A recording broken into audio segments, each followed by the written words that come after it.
All right, so we're factoring trinomials. Sorry for those of you that are watching this that we started a little bit late, but we're going to go through some other examples. So we're factoring trinomials, which means we need to take this, or this thing here, and turn it into something that looks like this. All right. So when we go in this direction, we multiply these two together, we got this. And I want you to notice when we multiply the first two terms together, that becomes our x squared. When we multiply the last two terms together, that becomes our final term in our trinomial. Do you guys see that? Negative 2 times 3 is negative 6. So what we're thinking about right here, for the terms that go in this slot right here, is what two things will multiply together and give me this value right here. Again, this problem is simple. We only have one option. What's the only thing that will multiply together to give me whole numbers, that is, integers, that will multiply together to give me 1? There actually are two options. There are two integers I can multiply together to get a positive 1. Anybody know? 1 and So I can multiply together 1 and 1. If I multiply those together, I get a positive 1, right? Or I can multiply together negative 1 and negative 1 and get a positive 1. You guys see that? So that's my two options here. I can either have a positive 1 in both slots, or I can have a negative 1 in both slots. All right? How do I figure out which sign to use? That's where the middle term comes into play. All right? And so when I'm figuring out which sign to use, I've got to figure out when I multiply these, this times this and this times this, multiply the outers and the inners, they're always going to be the things that add together to give me this. All right? So if this has got to be a positive 2x, what does the sign need to be here? Positives in the middle or negatives in the middle in order to give me this times this plus this times this will give me a positive 2x? Does it have to be positive 1s or negative 1s? Did you guys follow what I'm saying? In other words, so when I multiply these together, and what you can really focus on is you can focus on just the coefficient. You can kind of forget about the x's at this point. There's an understood 1 here, and there's an understood 1 here. So when I do 1 times 1, that gives me 1. And when I do 1 times 1 here, that gives me 1. And when I add those together, I get a positive 2, which is what I have right here. Now what if these had been negative?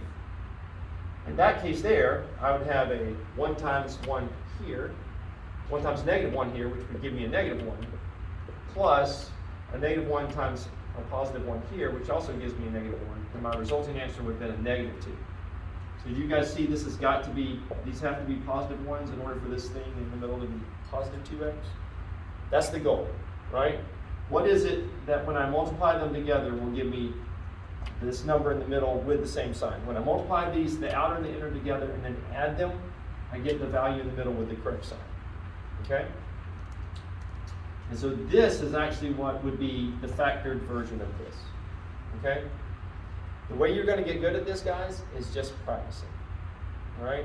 You do this enough, eventually it's going to click in your brain, and you're like, you can just see it. Right? You're not having to slowly take your time and think through all of the steps. It's just going to make sense. So let's do another one, just to kind of continue to give us more practice. All right? We're starting off really simple, just so that we'll be limited on the factors of each of our terms. So we're gonna split this like this. We know it's gonna factor into 2 binomials. What do my first terms have to be? If these first terms have to multiply together to give me this x squared, what am I expecting these 2 terms to be? Huh? What? Just x for both of them, right? X times x. Because x times x is going to give me this x squared. Remember? The first terms will have to give me what this value is. What are my possible factors of 3 that could go here?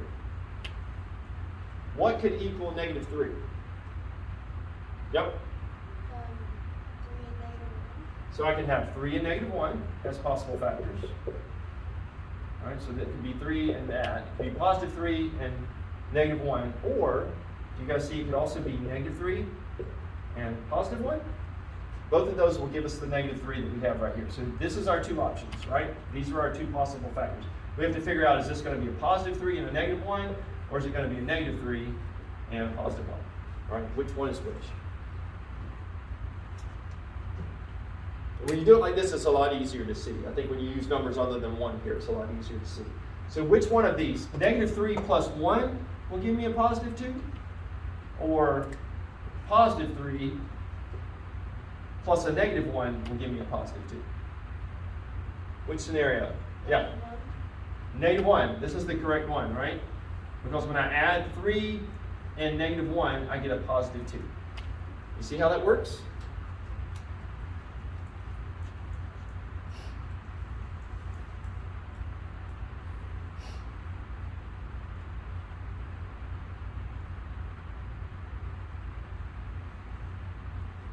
So you figure out your factors for the first one. So far, our first factors have been really easy, and actually everything in this chapter here, they're only going to give you x squared for your first term. So these are always going to be x and x as we're doing this to start with. Okay. Let's think about this method, and let's just make sure that we could go from this to this. All right. Let's make sure we could go from x squared plus x minus 6 and get x minus 2 and x plus 3. Again, we look at this term, consider the factors for that first term, and so whatever the first values here are, they have to multiply together to get that. So our only options are x and x. X times x is x squared. And then for the negative 6, the possible factors, now we've got multiple options. We've got a few more options that we can choose from. Which integers multiplied together will give us a negative 6?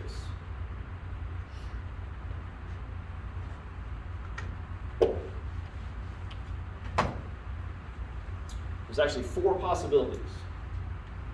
4 integers we can multiply together to get negative 6.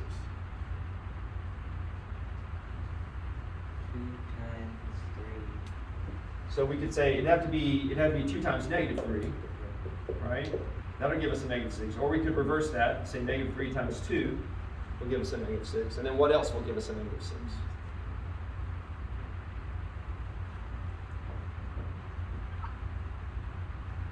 Yep. Negative 1 times 6. Yeah, so we could also say negative 1 times 6, or we could say 6 times negative 1, right? All of those factors will give us a negative 6, right? So when I'm trying to decide which of these factors to pick, the final step in figuring that out is which of these factors, when I add them together, will give me the coefficient on this middle term right here, right? We have an understood 1 on our middle term. So which of these, when you add them together, will give you a positive 1? 2 plus negative. 2 plus negative 3. Will that give us a positive 1? We need a positive 1. Negative. We need this one. I'm sorry. We need, wait a minute, I did this, I'm sorry guys. I wrote the same thing down twice, I just reversed the order. This should have been negative 2 times 3. Right? There we go. So this is the one it would be, right? Because 3 plus negative 2, or 3 minus 2, is positive 1, right? So I just need to pick negative 2 and a positive 3. And I've got my answer. And that's exactly what we had to start with. Now, if you reverse these and you say, if you had written this down as, it's true that negative 2 times 3 is the same as 3 times negative 2, right? So if you had written it down like that and you had written this down as x plus 3 times x minus 2, that's fine. That order doesn't matter, right? You could write it down in any more order and it would still be correct. Is that starting to make sense, guys? In your homework, if you look in problem set 69 on page 283, basically from number 4, and so the practice has you doing this, right? A, B, and C in the practice, and then for 4 all the way down to 18, they have you doing this again, because this is such an important concept, all right?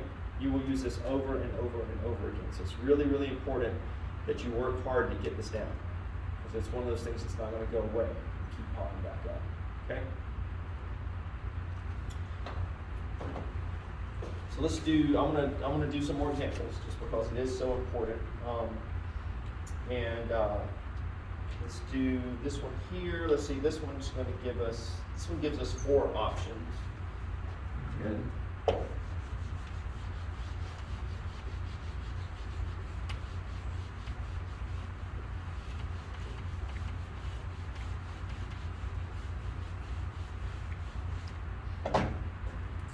So we have x squared plus 3x minus 10. Forgot to write down Jonah. I feel like Ada, you've helped me out too. Very quietly.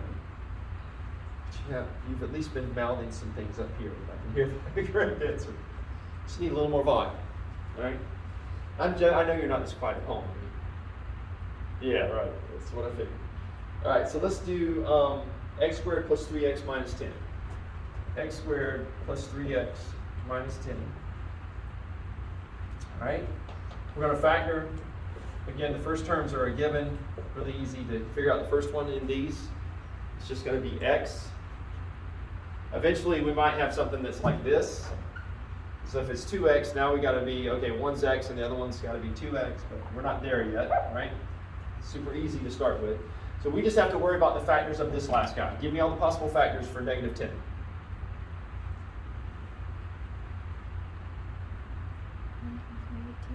Say it again. 1 times negative 10. We could do 1 times negative 10. And with all of these, we'll always be able to reverse it, right? So we could also say negative 1 times positive 10. Negative 5 times 2. Negative 5 times 2, or positive 5 times 2, right? Is there anything else? Yep. Would it be positive 5 times Negative 2, thank you. Yep. Is there anything else? That's it for 10, right? No other options. So which of these now, when you add them together, will give you a positive 3?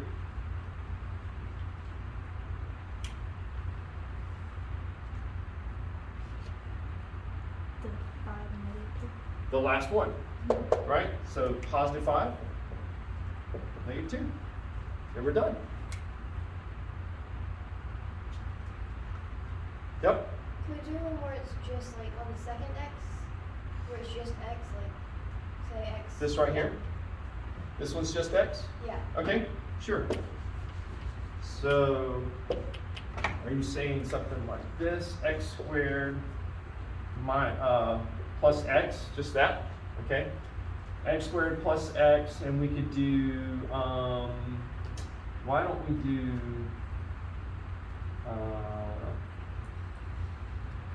well, we'll do a big one, all right?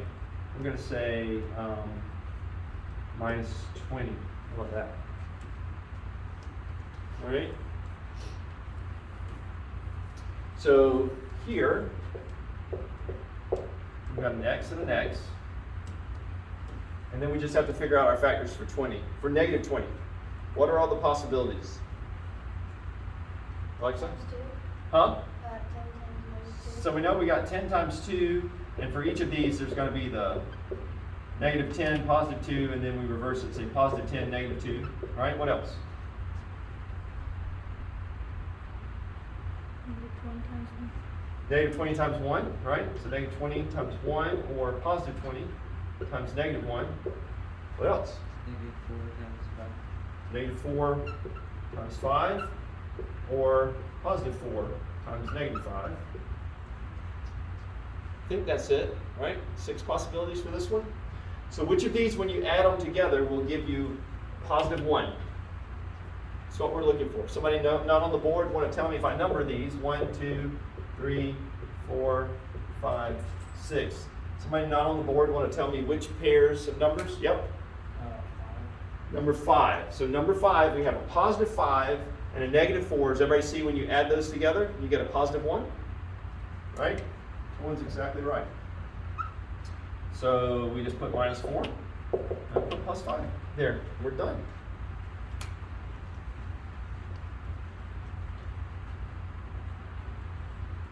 Pretty easy, right?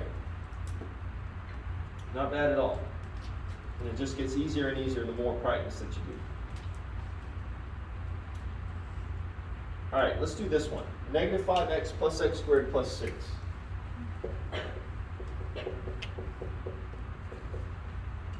All right, this one should look a little weird to us. And we should go, you know what, I think I need to do something first before I try to factor this guy.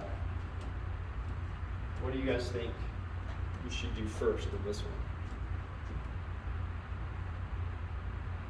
How does this one look different from all the ones that we've done before?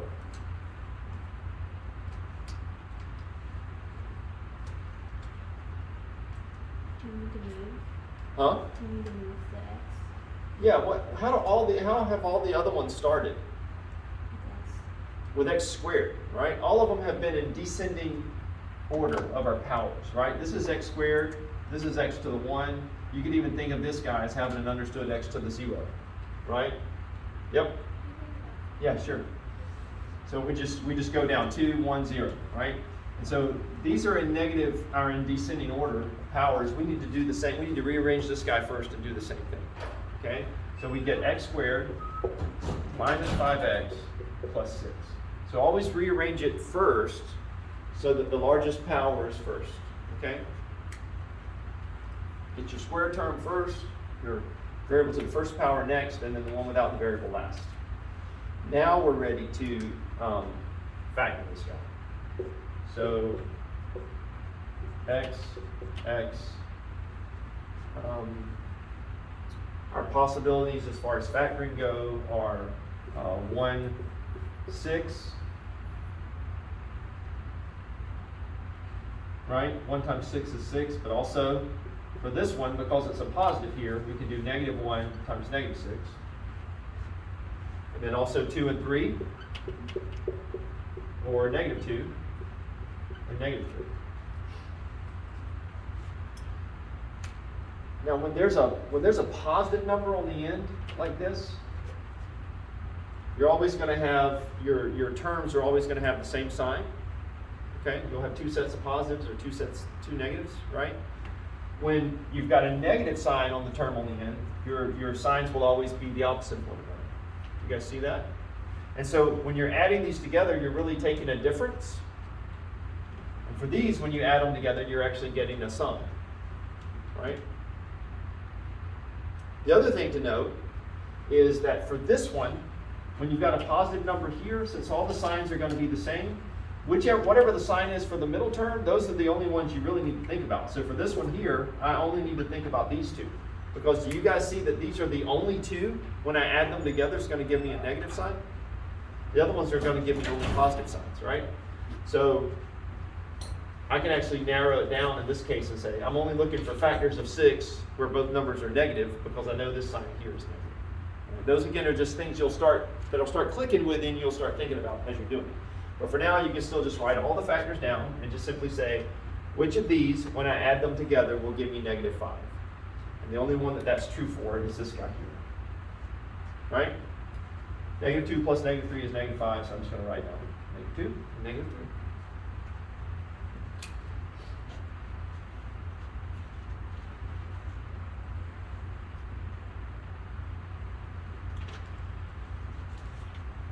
All right, I'm going to do one more, just because I think on these it's helpful to just do as many as we can to get you guys comfortable with it. And this one also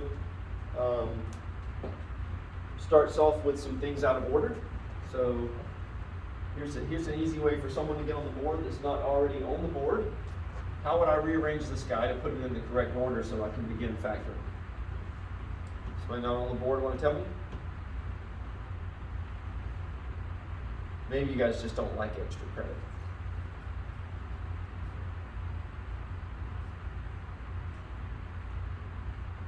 How would I rearrange this guy?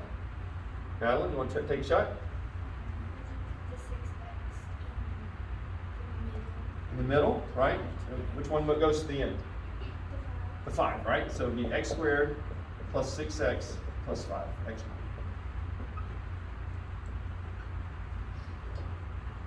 All right, so now we're ready to factor, right? We put them in order. So now we factor.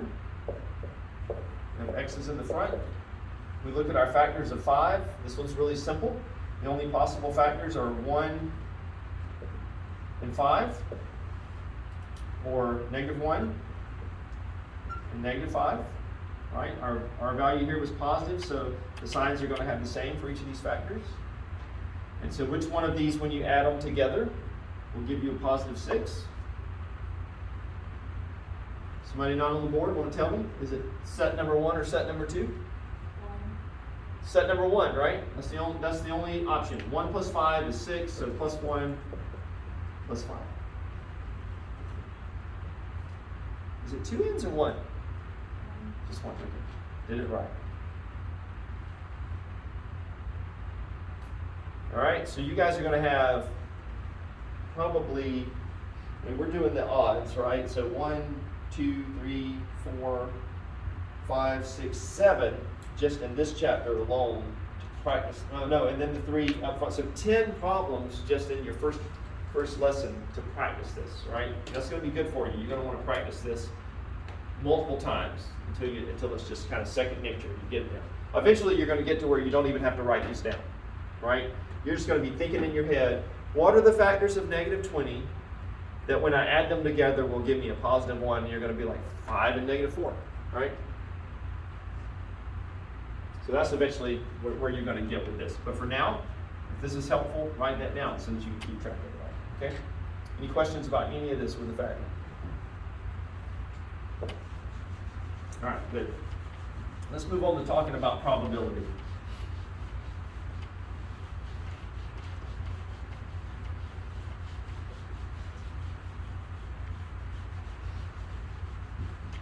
So I will say this, yes, yeah.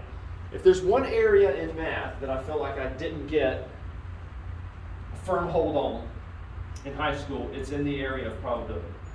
This stuff is always, it's even still to this day, I have to look back over and go, oh yeah, that's how you do it.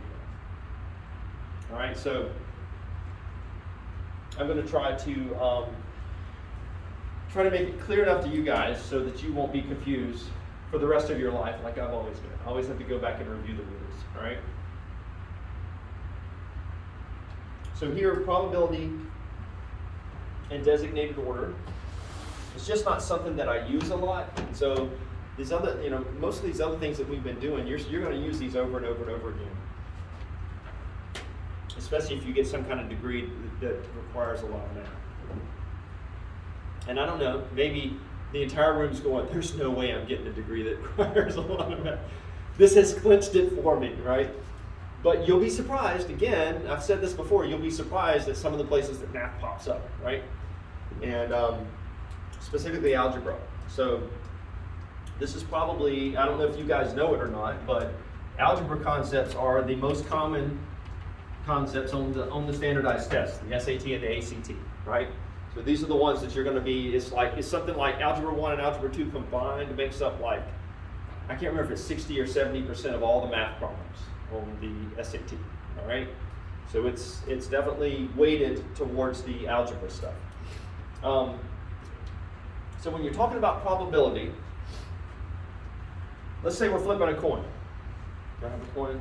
I don't have a coin, right? We're flipping a coin, we're flipping an eraser. 2 sides to our eraser. It'll be amazing if it lands like that, right? That would be our fourth option, but we're going to assume it's not going to do that. So we're going to flip our eraser, and we're going to call this part here that's got Amazon Basics written on it our heads, and this will be our tails, all right? So I'm going to flip this guy. What's the chance, what's the probability that I'm going to land on heads when I flip it? Yeah. 50-50. It's a 50-50 chance, right? Unbelievable. Of course. Let's assume it did that, right? So 50-50 chance that I landed on, do I have anything that's thinner? Let me see. Ah, here we go, my nut bar. All right, that's good and squished, so this is definitely thinner. All right, heads, tails. So just like, if this one lands on its side, I give up, I'm going home, all right? Just like Alexa said, 50-50 chance, right? So we flip that, lands on tails, all right? I pick it up, I'm going to flip it again. What are the chances this time that it's going to land on heads? Unless it says 50-50 again. It landed on heads. Somebody would land on tails that time. Because you're thinking, let's just say I flipped it and 9 times it landed on tails, right? What is the chance that that 10th time it's going to land on heads? It turns out it's 50-50 every time, right? Because however many times I got it before has no bearing on whether or not I'm going to get it this time. It's just, it's either going to land this way or this way. And so each time there's a 50-50 chance that we're going to land on one or the other. And so from a probability standpoint, the way that we present that is as a fraction, all right? And so the probability that we get heads or tails is the, let's say, what's the if I ask you the question, what's the probability that I'm going to get heads when I flip the coin? Then it would be the probability of getting heads over the total possible outcomes, right? So heads plus tails. So in this case, it would be 1 plus 2. Okay, so because this part on top here is the desired outcome.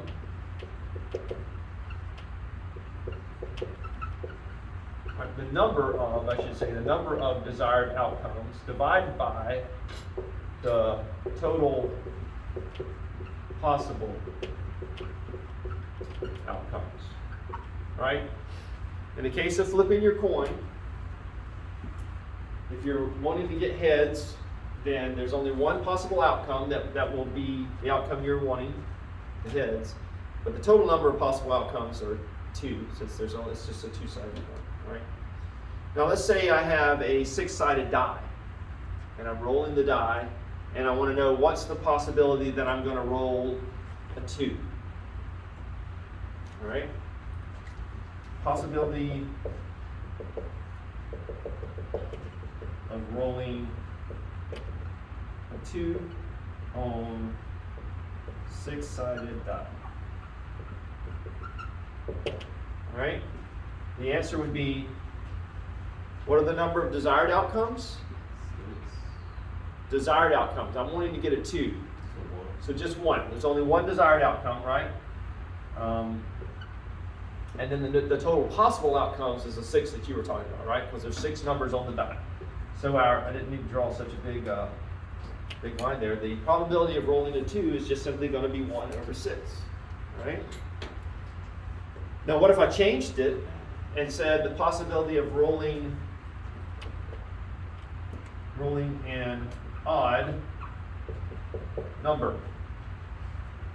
So that would be, what are the total possible positive outcomes, so the desired outcomes, if I say I'm just going to roll an odd number on this die? How many odd numbers are on the die? 3, right? There's a 1, a 3, and a 6. 1, 3, and a 5, right? So 3 possible outcomes will give me the desired outcome. So this is like the options here are 1, 3, and 5. I don't know why I keep wanting to say 6. 1, 3, and 5. But again, the total possible outcomes doesn't change. There's 6 possibilities on the die. And so we would reduce this one down and say the odds, or the possibility of rolling an odd number, would be 1 out of 2. 1/2. Okay? Now when you do this, your answer will always be a number from 0 to 1, including 0 or 1. All right? What would be an example of something where the probability would be 1? Well, it would be if I were to say, what's the possibility of rolling a 1 through 6 on a 6-sided die? And you're like, well,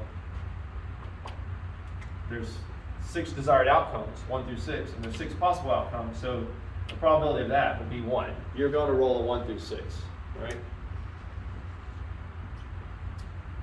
So possibility of rolling 1 through 6 on a 6-sided die would be that, right? But then what if I asked you, what's the possibility of rolling a 7 on a 6-sided die? What are the number of desired outcomes? Well, there actually aren't any, because there's no 7 on there, right? So this would have a probability of 0. So your probability could be 0 or 1, but then it could also be any fraction in between that. Okay? Does that make sense to everybody? I don't know why this was so hard for me to grasp. I don't know if maybe they didn't teach this. Maybe this is one of those chapters that's like towards the end of the book, and they were like, we don't have time to get to it. Yes? When we did this in an earlier lesson with Miss Cracky, I struggled. Did you? Yeah, I don't know. It just didn't click with me. I'm like, All the what? letters, especially with like the pennies and the quarters or whatever, I don't know why. Yeah. It was horrible. Well, and then you got to make the difference between what we call independent events and dependent events, all right? So what we've been looking at so far, these are all independent events. What does that mean? It means like with the coin flip. Doesn't matter how many times I flip the coin.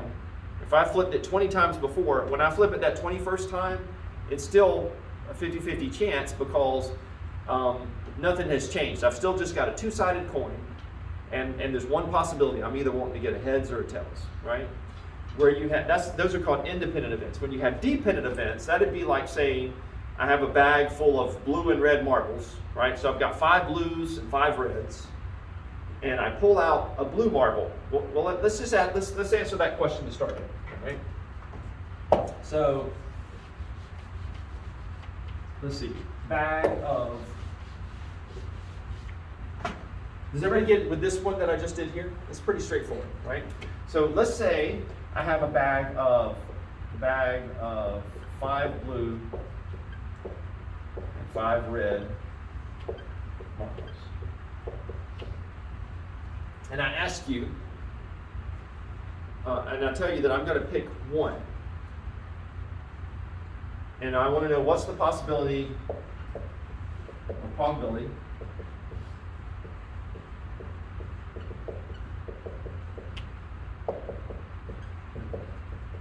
one blue. All right, out of the bag. What would that probability be? What are the possible good desired outcomes? In the bag here, how many of these marbles would match this outcome? 5 of them, right? I've got 5 blues. Now what's the total possible outcomes? 10. There's 10 altogether, right? So this is again a 50-50 one, right? It's 1/2. There's a 1 out of 2 chance. The probability is 1 out of 2 that I'm going to pick a blue marble, okay?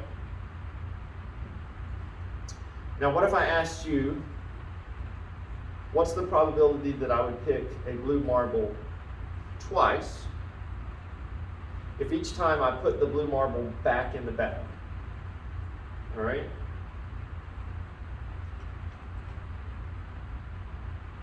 Two times, put the marble back in the bag each time. So if I do that, the first time, the probability is 1/2, all right, because it's 5 out of 10.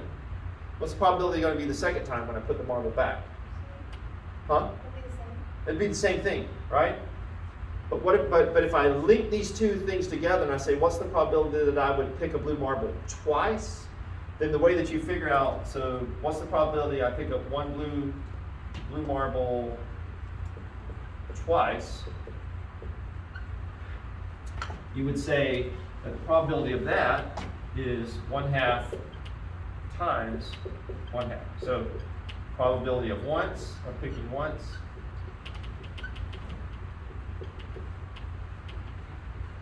and I have to say here, what's the probability I pick a blue marble twice if put marble back? That's important. Okay? So we do probability of picking once. This is also the probability of picking once.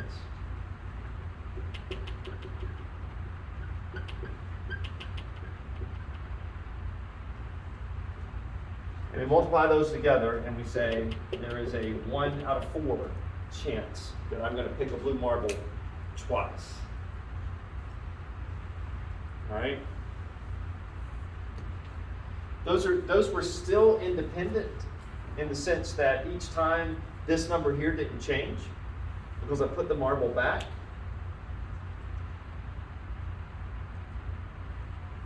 But then if I change the parameters and I say I'm going to keep the marble when I pull it out, now this second value is going to change because I don't have as many marbles in the bag. You guys see that?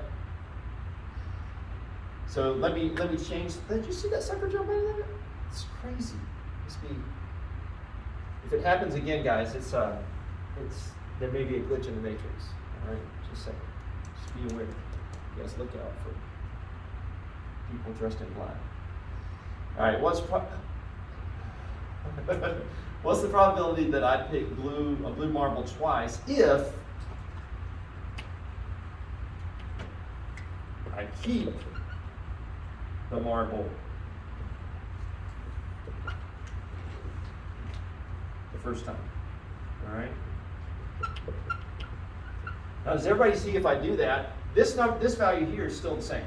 The probability that I get a blue marble the first time is still 1/2, right? It was still 5 out of 10. There were 5 possible positive outcomes, and there were 10 total outcomes. But now the second time,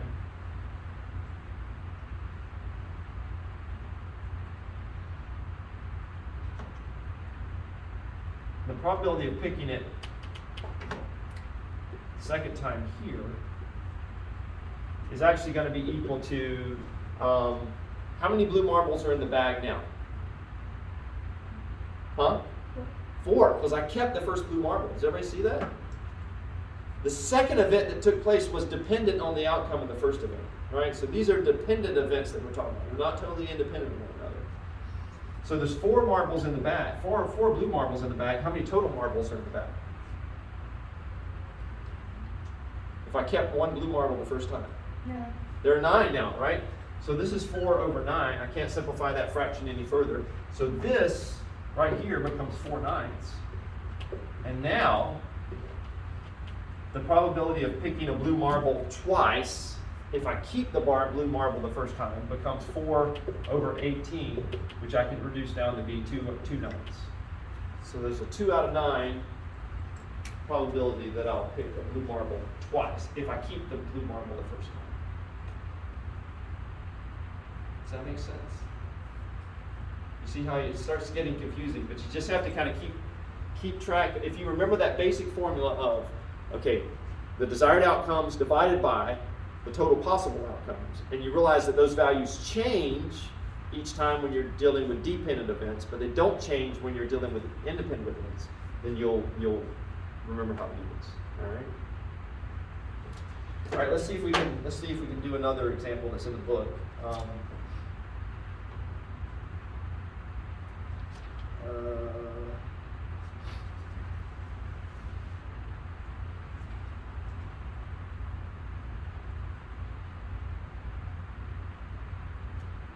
This one's really lengthy. Let's see.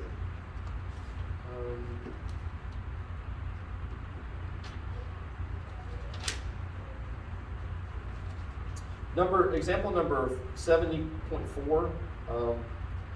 They create a chart. So I'm not going to write this on the board just for time's sake, but if you guys will look at page 285 of the book, and we're rolling 2 dice in this example, and they want to know what's the probability that the sum of the numbers rolled is going to be 7. Right? So what they do is they create a chart. I won't write down the whole thing, but I'll write the relevant pieces. All right, and they say, we've got 2 dice that we're rolling, and we're just going to make a chart so we can keep track of it all.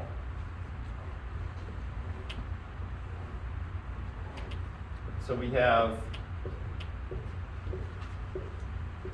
something like this, and the first die has 1, 2, 3, 4, 5, 6 on it, and the second die has 1, 2, 3, 4, 5, 6 on it. And we're trying to see what's the probability that I'm going to roll 2 numbers that add up to be 7. And so what I basically have to do is fill in this table where I add all the numbers together, right? So 1 plus 1 equals 2, and so I would do that for all of these guys. And if you fill that table in, the way it works out is that you end up getting a 7 here, a 7 here, a 7 here, all the way across this diagonal right here. All right, those are the only places that you get 7, all right, because a 6 plus a 1 equals 7, 5 plus a 2 equals 7, right? 4 plus a 3 equals 7. right? Those are the only times that it adds up to be 7. But then you have to count all of these blocks here. I really should have used a different color for that. Let me just say this is the actual outcomes, the addition outcomes over here. All right. And so how do I figure out the probability of rolling two numbers that add up to 7? Based on the way we've kind of laid out this table here. What are the possible number of correct desired outcomes? What are the possible number of desired outcomes? Let me say it that way. 1. Huh? No. 6. All of these blocks here represent what we could get, and there are 1, 2, 3, 4, 5, 6 times that we'll get what we want. Do you see that? So the probability is going to be 6 desired outcomes divided by the total possible outcomes, and the total possible outcomes are going to be the number of blocks right here. So what? 36, right? 6 times 6 would give us 36. So 36 right here. So that means there's a 1 in 6 chance. The probability is 1 in 6 that I would roll two numbers that added up to be 7. Does that make sense? All right. So sometimes you're going to have to write it down because it's going to be hard to keep track of if you don't.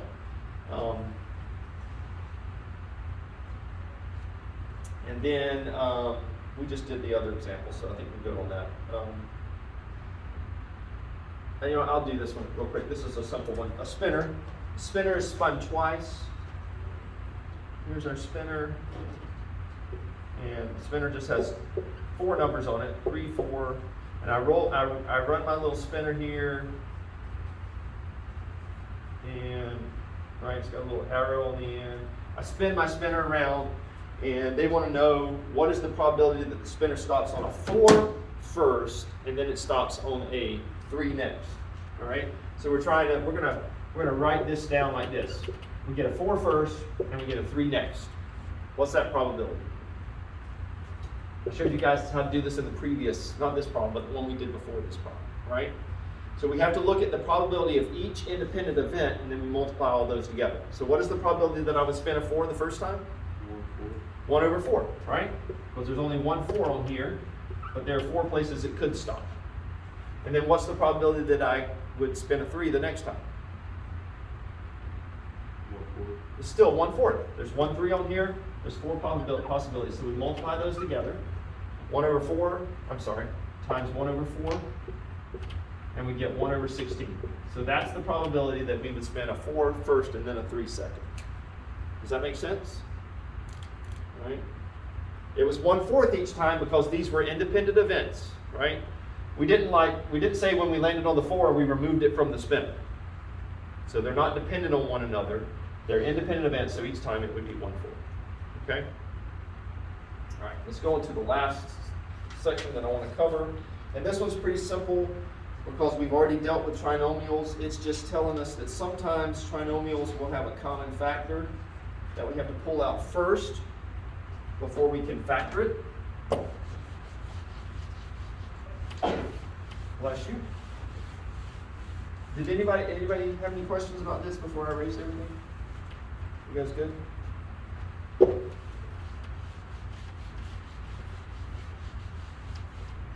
All right, so suppose I have a trinomial that looks like this.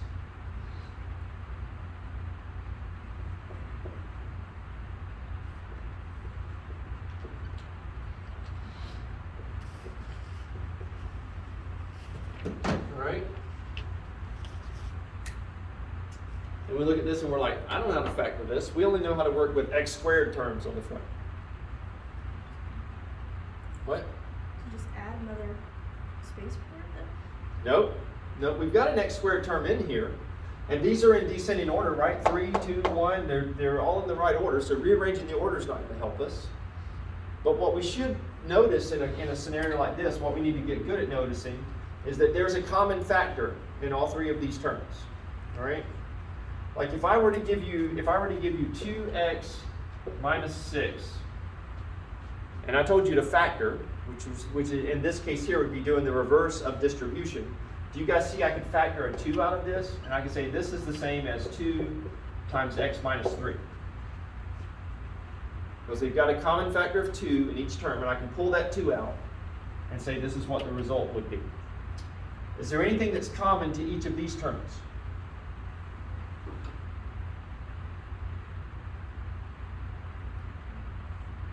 Does everybody see that these terms here have at least one x in all of them, right? So I could factor out an x here, and the result would be x times what will give me x cubed. X squared. X times x squared will give me x cubed. X times what will give me 6x squared.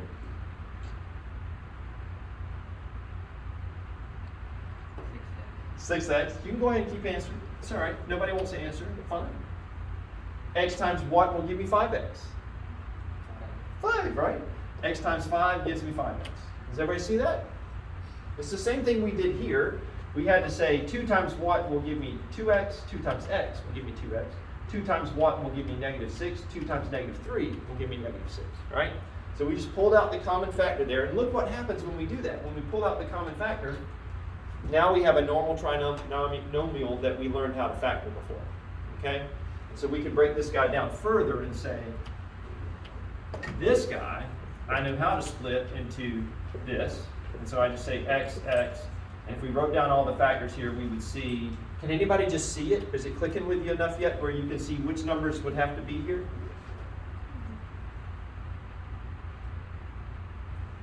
There's only 2 possibilities for 5, -1 and -5, or +1 and +5.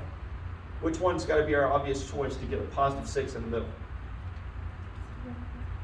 Huh? +1 and +5, right? So that would be our answer there, all right?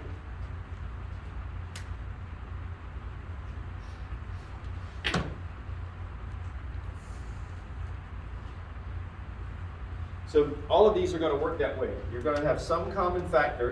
If they give you any problems in this section here, where it doesn't just begin with x cubed, you're going to immediately go, there's got to be some common factor I can pull out of there.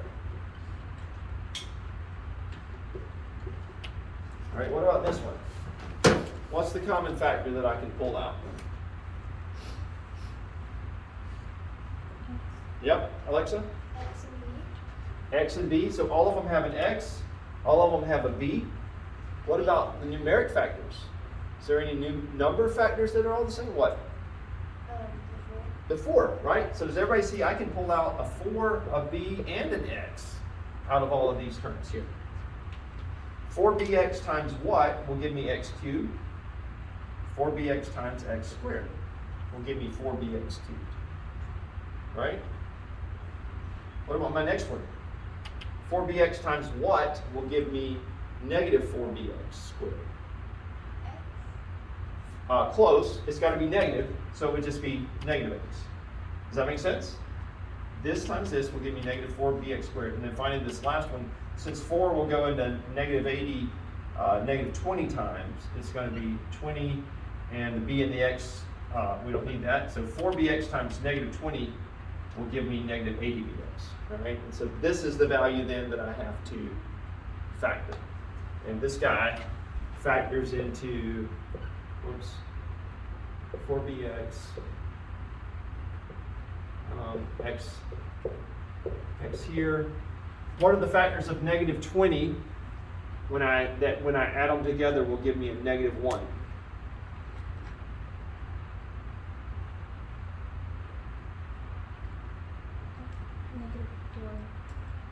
You're close. Or -5. -5. The 5's got to be the bigger one because we want it to have and it's got to be the negative because we want it to have a negative sign. So -5 plus 4.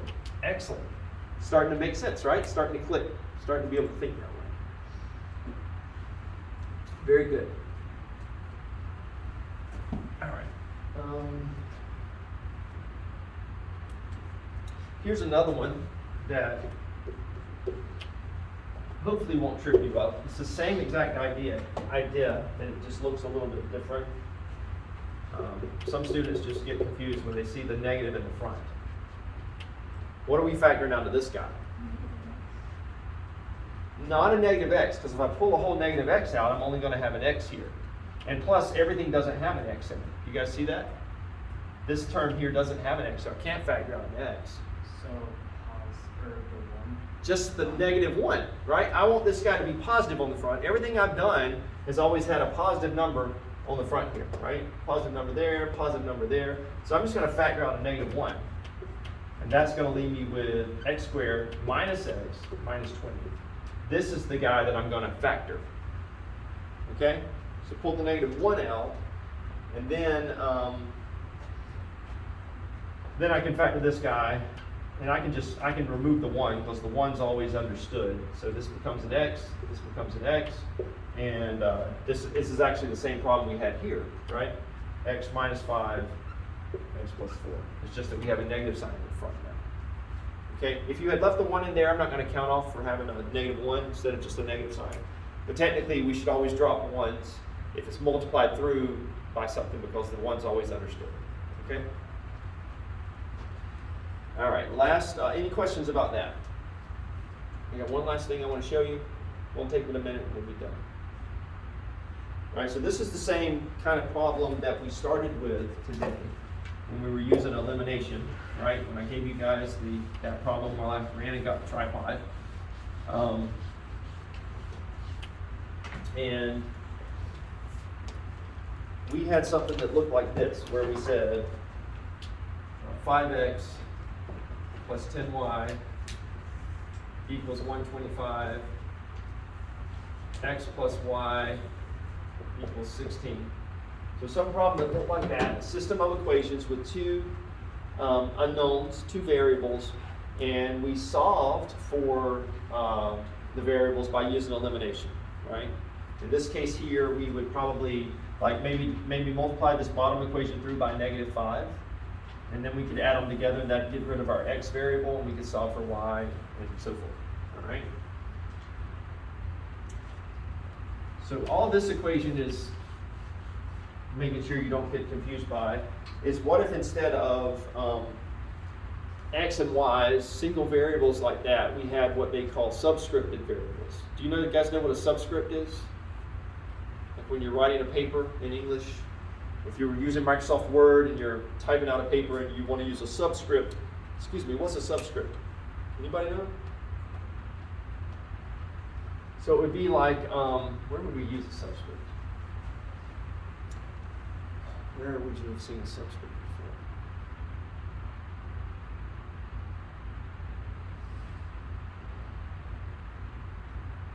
Well, let me tell you the opposite of it is a superscript. All right. So when we write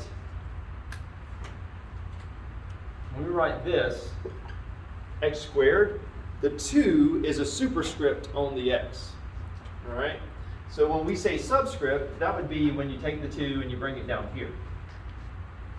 All right. So like sometimes in math we'll use this.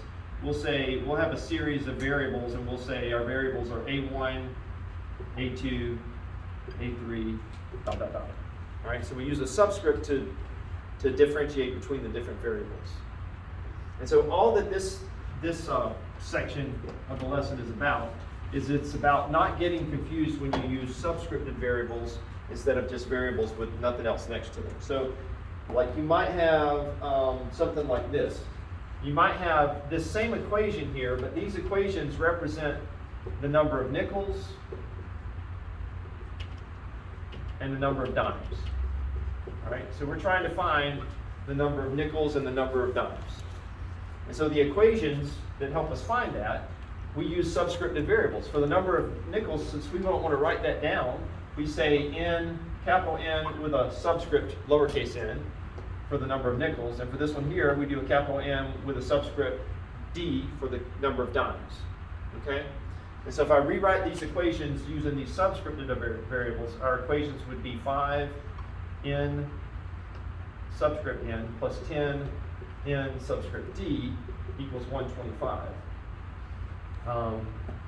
Instead of x here, we have capital N subscript n plus, instead of y, we have capital N subscript d equals 16. Okay? Guys, it's the exact same thing that we're doing here. It's just our variables look a little more complicated. But this is still just a single variable. We're just using the subscript to kind of help us relate it to the English, what it represents in English a little better. Okay? So we don't have to remember that If we just use x and y, we might get confused. Oh, wait a minute, was the x the number of nickels or the number of dimes? You know? So by using a variable that's a little more descriptive here, we can always keep track of them. All right? But the process is the same. At this point, since they're just variables, let's use elimination to solve for the number of nickels and the number of dimes. So what we're going to do is I'm going to multiply this whole equation here by -5. Why am I doing that? Because it's going to get rid of which variable when I add them together? It's going to get rid of this variable. Do you guys see that? Since this is a +5, if I multiply through by -5 and then add together, those are going to cancel out. All right?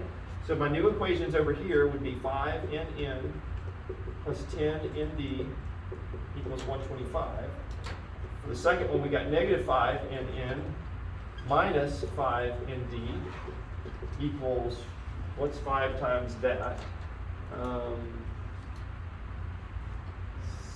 80? -80. So we add them together, we get a 5nd here, right? These cancel out, go away. And here I've got 45. So the number of dimes has to be 45 divided by 5 or 9. All right? And then to figure out the number of nickels, I can just plug that in any of these original equations. I'm going to do this one. This is going to be the simplest one. So the number of nickels plus the number of dimes, which we found to be 9, equals 16. And so then the number of nickels has to be 16 minus 9, which is going to be 7. Right? So that would be our answer. Same stuff we've been doing. It's just the variables look a little weird because we're trying to give them more meaningful symbols. Okay? Does that make sense to everybody? Cool. You guys have a great day. Do you want us to turn our test? Oh, I need you. I'm sorry. Thank you. I need your test. And I didn't see your homework. Can I see your homework real quick? Before you guys run out the door?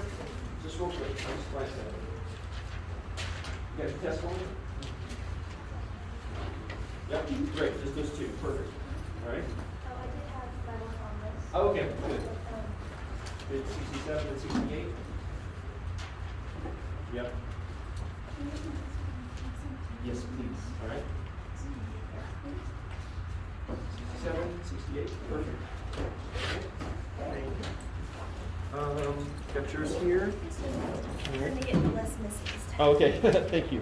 All right. And now I'll just give that back to you. Thank you very much. Liam, test 67 and 68. Great. Thank you, sir. All right. Your full one? Okay. All right. 68. Great. 7. 68. Good. Okay. That's right. So did I get your test? Your test from you guys? Yeah, I don't know what it is. You sent me like a Thank you, buddy. copy, so Yes, I can. So here's the deal.